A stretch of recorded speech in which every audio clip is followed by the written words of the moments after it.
Thank you. Mr. President, are you worried of a provocatory attack with Iran, just like Operation Mossadegh in 1953?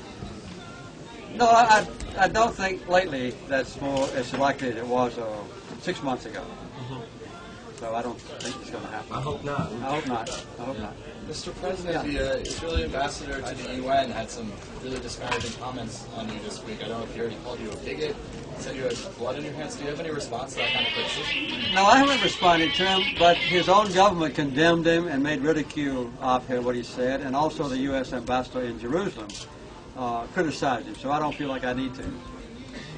Can you talk about your executive order of financing covert funding to the Taliban in 1979 with Zbigniew Brzezinski? Yeah, that was a very important thing for me to do because the Soviets had invaded Afghanistan and I was trying to get rid of the Soviets. So those were looked upon then as freedom fighters. Yeah.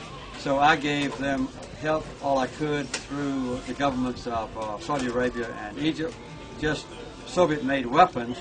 And then when President Reagan came in office, he greatly expanded that program. So it was the right thing to do.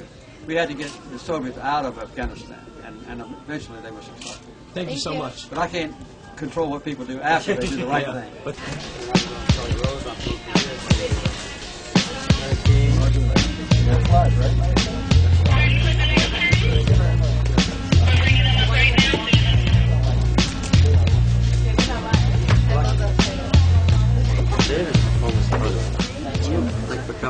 Are you familiar with the collapse of World Trade Center?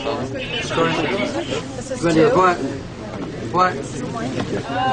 What do you say? Are you familiar with the collapse of World Trade Center 7? They still didn't answer that question, and majority of victims' families' questions aren't answered. 70% of them. New Jersey widows, Can you guys keep moving along? I was just wondering if you would support a new independent, investigation, sovereign independent. Can you please Sounds good.